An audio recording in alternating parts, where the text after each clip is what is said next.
Muito bem, voltamos a falar direto da página do Jornal Visão Espírita, no YouTube e no Facebook, para mais uma gota de Espiritismo, mais uma gota de O Livro dos Espíritos, o livro terceiro, capítulo 12º, Perfeição Moral. Vamos iniciar e finalizar o item Conhecimento de Si Mesmo. Conhecimento de Si Mesmo, 919 e 919A serão as questões, e nós estamos encerrando também o livro terceiro, né? Claro, sem esgotar o assunto, porque eu não tenho capacidade para isso, mas estamos estudando questões 919 e 919A. Essas respostas foram dadas por Santo Agostinho. Então, olha que extraordinário. Nós temos resposta de Santo Agostinho na 999, 919, a resposta da pleiade de espíritos que vieram com Jesus sob o nome de Espírito de Verdade, Jesus sob o nome de Espírito de Verdade. E aí a 919A é uma explicação de Santo Agostinho fenomenal. E depois tem uma explicação de Kardec, ou seja, vamos fechar o livro terceiro, capítulo 12º, com chave de ouro, literalmente. É muito bonito isso que a gente vai ver aqui. Colocar em prática vai nos ajudar uma barbaridade a evoluirmos. Por isso que eu falo que o Espiritismo nos dá técnicas para conseguir fazer aquilo que Jesus fez, não é? Então vamos lá. Conhecimento de si mesmo, questões 919 e 919A. 919. Qual o meio mais prático e mais eficiente para aperfeiçoar-se nessa vida, resistindo à tentação do mal? Qual o jeito mais prático de evoluir? Resposta. Um sábio da antiguidade disse: conhece-te a ti mesmo. Essa frase é atribuída a Sócrates, um filósofo que viveu 400 anos antes de Cristo. Tinha lá no pórtico de Atenas, tinha, mas essa frase é atribuída a Sócrates. Quando a gente fala, essa frase já nos remete a Sócrates. Se ele leu em algum lugar e depois repetia, enfim, o fato é que essa frase é atribuída a Sócrates. Então, um sábio da antiguidade já vos disse: conhece-te a ti mesmo. Conhecer a mim mesmo é a única forma de evoluir. Por quê? Eu falo isso sempre nos nossos vídeos. Capítulo 17 do Evangelho segundo o Espiritismo. Reconhece-se o verdadeiro espírita por sua transformação moral e pelos esforços que faz para domar suas más inclinações. Reconhece-se o verdadeiro espírita por sua transformação moral. Descobriu o que é errado, para de fazer. E pelos esforços que faz para lutar contra o desejo de fazer aquilo que sempre fez. Certo? Eu preciso saber o que é errado. Eu preciso saber como eu sou. Eu preciso saber quais são os meus limites. Eu preciso saber quais são, vamos usar um termo moderno, relativamente moderno. Preciso saber o gatilho que faz com que eu cometa aquele equívoco. E aí eu luto contra ele. Me preparo para quando o gatilho acionar, eu segurar o disparo da minha enfermidade moral. Vamos colocar assim. 919A. Vamos lá. Compreendemos toda a sabedoria contida nessa máxima, diz Kardec. Mas a dificuldade é precisamente a de conhecer a si mesmo. Qual o meio para se chegar a isso?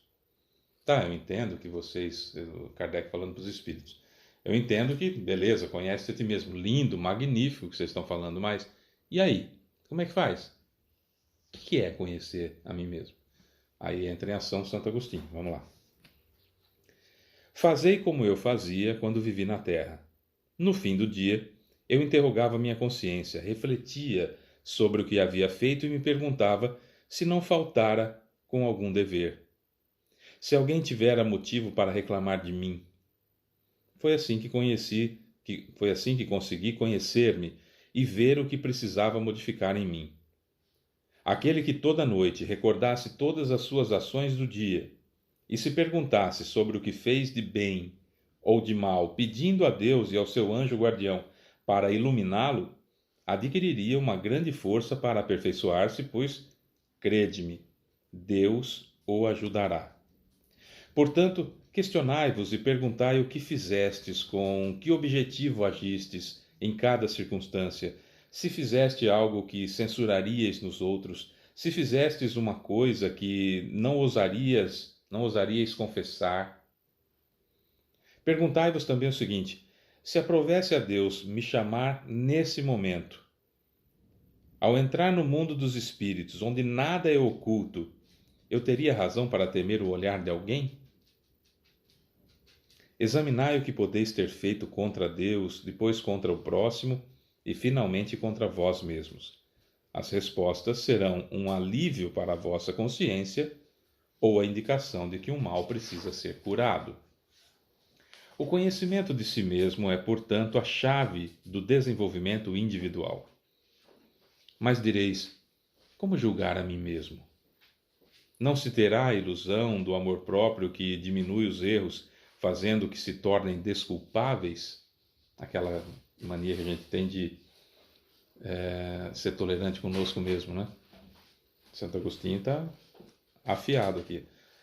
O conhecimento de si mesmo é, portanto, a chave do desenvolvimento individual. Mas direis: como julgar a si mesmo? Não se terá a ilusão do amor próprio que diminui os erros, fazendo que se tornem desculpáveis? O avarento se considera simplesmente econômico e precavido. O orgulhoso acredita ter apenas dignidade. Tudo isso é real, mas tendes um meio de controle que não vos pode enganar. Quando estiverdes indecisos sobre o valor de alguma de vossas ações, perguntai como as qualificaríeis se tivessem sido praticadas por outra pessoa. Se a condenais nos outros, não poderia ser legítima para vós, porque Deus não tem duas medidas para a justiça. Então, se eu analisar uma conduta que eu tive, e essa conduta eu achar que qualquer pessoa no meu lugar faria, será que é bem assim? Será que a gente não apontaria o outro? Será que nós não julgaríamos o outro? Será que nós não... Se é contra alguém, fica mais fácil um pouquinho. Se eu faço alguma coisa contra alguém e aquilo que eu fiz contra alguém fizessem contra meu filho, minha filha, meu pai, minha mãe, a mim, meu esposo, minha esposa, alguém muito próximo a mim, se eu gostaria que tivesse feito aquilo. Aí é uma boa medida. Aí dá pra gente... Porque Deus não tem duas medidas para a situação, né? 2 pesos e 2 medidas, como a gente fala, né? Então é aquela situação, porque fui eu que fiz, que eu sou mais bonito, que eu sou espírita, então tudo bem. Não é assim não, né? Não tem essa coisa de eleito por Deus, escolhido por Deus, somos todos iguais, isso é importantíssimo. Procurai também saber o que os outros acham disso, e não ignoreis a opinião dos vossos inimigos, pois eles não têm nenhum interesse em mascarar a verdade, e muitas vezes Deus os coloca, os inimigos, ao vosso lado como um espelho, para vos advertir com maior franqueza do que teria um amigo. Que aquele que tem o sério desejo de melhorar-se perscrute, olhe com profundidade, não rasamente, mas com profundidade, sua consciência, a fim de extirpar de si as más tendências, assim como arranca as ervas daninhas do seu jardim.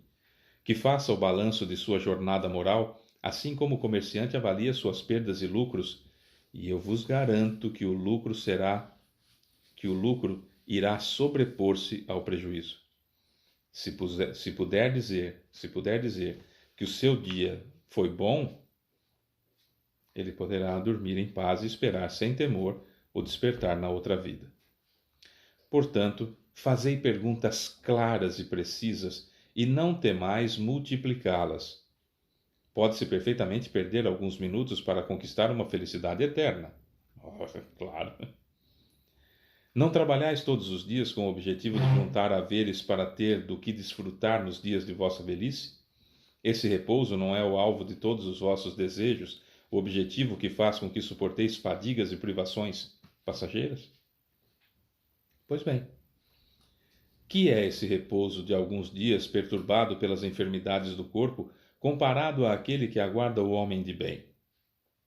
Não vale a pena alguns esforços? Muitos dizem que o presente é garantido e o futuro incerto. Ora, é exatamente essa ideia que estamos encarregados de destruir em vós, pois queremos fazer-vos compreender esse futuro de maneira que não reste nenhuma dúvida em vossa alma. Foi por isso que, primeiramente, chamamos a vossa atenção através dos fenômenos naturais, para chocar os vossos sentidos. E agora, damos instruções que cada um de vós é encarregado de divulgar. Com esse objetivo, ditamos o Livro dos Espíritos. Santo Agostinho. Foi por isso que, primeiramente, chamamos a vossa atenção através de fenômenos naturais, para chocar os vossos sentidos. E agora damos instruções que cada um de vós é encarregado de divulgar. Com esse objetivo, ditamos o Livro dos Espíritos. Então veja, cada um de nós está encarregado de divulgar a doutrina espírita também. Se você tem uma certa dificuldade em falar sobre isso, divulga os vídeos. Esse vídeo não ganha nada do YouTube nem do Facebook. É só para divulgação da doutrina espírita. Divulga o vídeo. Baixa ele. Tem gente que faz dessas gotas de espiritismo, tira o começo, que é sempre igual, né? Que eu identifico e tal. No começo, e tira o fim. Pega só as explicações, desde o momento que eu leio as questões, e várias pessoas estão fazendo de 1 hora. Recorta até dar 1 hora, várias perguntas e respostas até dar 1 hora, e estão estudando uma vez por semana. Isso é interessante também. 10 minutos só por dia, vamos fazer 10 minutos por dia, 10, 15 minutos por dia. Vamos assistir em família, vamos marcar, já vida, das 24 horas do dia, que seja meia hora, não dá, mas que sejam 30 minutos, reunidos em família para estudar um pouquinho de espiritismo, vale a pena? Lógico que vale a pena. Saímos do imediatismo para a precaução para o futuro. Então dá para a gente se aperfeiçoar. Depois você volta esse vídeo e vê tudo que Santo Agostinho falou. É lindo, é lindo, é lindo. Aí tem aqui uma explicaçãozinha de Kardec para fechar o livro terceiro. Muitos erros que cometemos passam-nos despercebidos. Se de fato, seguindo o conselho de Santo Agostinho, questionássemos nossa consciência mais frequentemente, veríamos quantas vezes falhamos sem perceber por falta de examinar atentamente a natureza e o que nos moveu naqueles atos. A forma interrogativa tem algo de mais preciso que uma máxima, a qual muitas vezes não aplicamos a nós mesmos. Exige respostas categóricas por um sim ou um não, que não deixam alternativa. São outros tantos argumentos pessoais, e pela soma das respostas podemos supor a soma do bem e do mal que há em nós. Conhecermos-nos a nós mesmos. Saber o que é certo. Certo é aquilo que Jesus fez. Se eu faço diferente de Jesus, só há 2 alternativas. A primeira, eu sou melhor que ele e sou mais perfeito que ele e estou mostrando um jeito melhor do que o dele de fazer. Pouco provável. A segunda alternativa, eu estou errado. Não tem outra. Certo?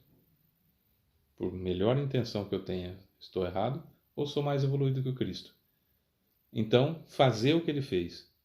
Tá, mas como que eu vou fazer alguma coisa pensando em Jesus que não tinha, por exemplo, o WhatsApp na época de Jesus? E eu recebo ali no WhatsApp aquelas bobagens que vêm, aquelas besteiras, aquelas tolices, aquela pornografia, seja lá o que for que se recebe pelo WhatsApp, notícias falsas principalmente, que é o que mais acontece. Não passe adiante. Não passe adiante. Simples assim. Porque Jesus disse: quando for sim, diga sim. Quando for não, diga não. Tudo que é diferente disso vem do maligno. Então por que você vai passar alguma coisa que você não tem certeza se é verdade ou não? Certo? Começa por aí. Fábio, você tem que ver. A minha vizinha está fazendo isso. É? Você viu? Não vi. Quem falou? Foi a Elaine que falou. Tá, mas ela viu? Não sei, não perguntei. Se viu, por que está falando da vida dos outros? Se não viu, pior ainda, por que está falando da vida dos outros? Vamos ver aqui que Jesus diz. Quando seu irmão tiver pecado contra você, ide lhe exibir a falta dele em particular. Se ele vos ouvir, terá ganho seu irmão.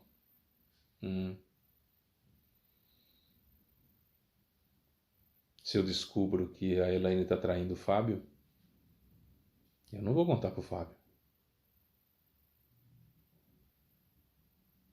Eu não tenho nada a ver com isso, eu fico no meu canto, não falo nada. Se isso estiver prejudicando muita gente, a casa está um inferno, as crianças estão sofrendo com isso, aí eu vou e falo com a Elaine. Se ela me ouvir, ótimo. Se ela não me ouvir, eu tenho livre-arbítrio, não tenho nada a ver com a vida dela. Eu tentei, eu fiz a minha parte. E é conversar com ela. Não vou ameaçar de contar, não vou chegar pro Fábio, eu tô falando pro Fábio e Elaine, que somos a Elaine, minha esposa e eu. Né? Chegar pro Fábio e falar assim, ó, sua esposa tá traindo, tá?